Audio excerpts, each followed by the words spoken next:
When you think about aging and the brain, what's the first thing that pops into your head? For a lot of us, it's a story about decline, right? But what if that's only half the story? Today, we're going to dive into the science that shows we have way more control over our cognitive health than we've been led to believe. Let's get right into it. First, let's just set the stage here. The world is getting older. The United Nations projects that by 2050, a staggering 1 in 6 people on the entire planet will be over 65. This isn't just some number on a page. It's a massive demographic shift that's reshaping, well, everything. And, with this huge shift comes a certain story we're always told. As this quote from the World Psychiatry Journal really nails, the conversation is so often framed around these negative stereotypes, this idea that losing our mental sharpness is just inevitable. But that perspective, while it's super common, is critically incomplete. So, our first step has got to be unpacking that myth. Let's explore exactly why changing this conversation around the aging brain is so important. Now, don't get me wrong, the challenges are absolutely real. The World Health Organization tells us that over 20% of adults over 60 are living with a mental or neurological disorder. But what's really fascinating, and it's right here on this slide, is the other side of that number.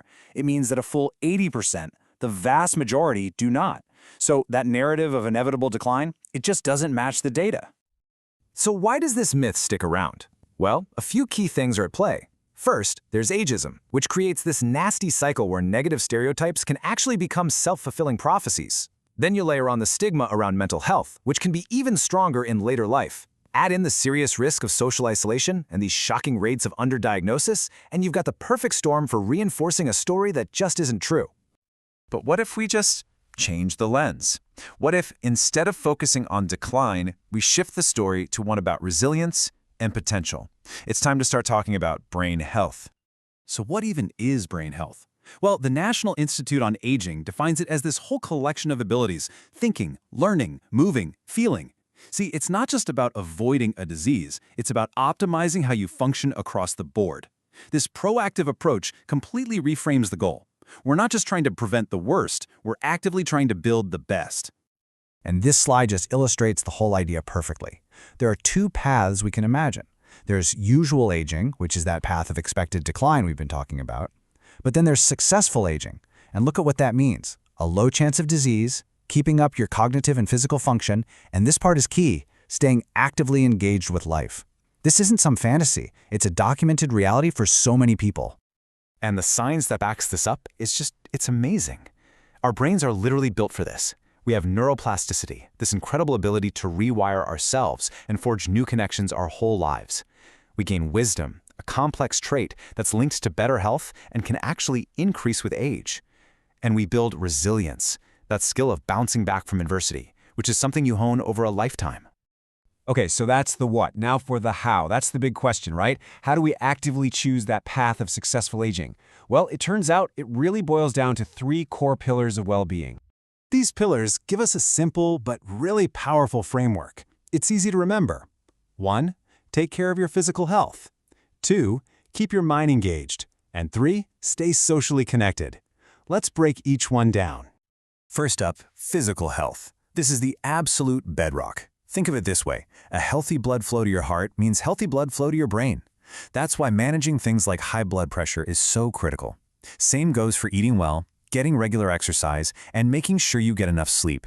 These aren't just good for your body, they are total non-negotiables for your brain. Second, keeping your mind engaged. And listen, this is more than just doing crossword puzzles. Research shows that the biggest benefits actually come from learning new, complex skills that really challenge you. Like picking up a musical instrument or learning digital photography. The key words here are novelty and challenge. Oh, and a quick heads up from the experts, be a little skeptical of those commercial brain games that promise the world. The hard scientific evidence just isn't there yet. And that brings us to the 3rd pillar, which is just as vital as the others. Stay socially connected. Study after study shows that high levels of social engagement are linked to better cognitive health. Volunteering, joining a club, or even just having regular video calls with family can be a super powerful defense against loneliness and all the negative things it does to the brain. Okay, now that we have the framework, let's get practical. Think of this next section as your own personal wellness toolkit, packed with resources you can actually use to find support and really reliable information. First, And this is the most important thing. If you or someone you know is in a crisis, immediate help is available. This is not something to wait on. Here are several confidential 24/7 hotlines. There's the Crisis Text Line, the Suicide Prevention Lifeline, the Disaster Distress Helpline, which is great for event-related stress, and the Veterans Crisis Line.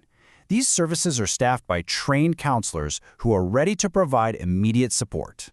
For ongoing information and just resources to help with daily well-being, there are some incredible, totally reliable organizations you can turn to. Let's run through a few of the best. The National Institute on Aging is your go-to for cutting-edge, research-based information.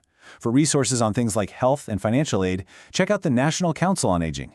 AARP covers a huge range of topics, from health to finance, and the Alzheimer's Association provides absolutely vital support for anyone affected by dementia.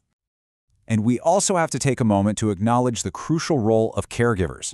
Supporting a loved one can be incredibly demanding, and there are resources designed specifically for you. The Family Caregiver Alliance offers crucial education and support. Aging Care has excellent online forums where you can connect with other caregivers who really understand what you're going through. And the Elder Care Locator is a government service that helps you find local services right in your own community. Which brings us right back to our central theme. This is all about moving from a passive story of aging to an active one where you are the author. You know, if there is one single mantra to take away from all this research, it's this one. What is good for the heart is good for the brain. This simple phrase just beautifully sums up that deep connection between our physical health and our cognitive well-being. It's the ultimate 2-for-1 deal. So we'll end with a question. Not for tomorrow, not for next year, but for right now. Based on everything we've just covered, what is one thing you can do to support your brain health today? The story of your aging brain is still being written, and you are the one holding the pen.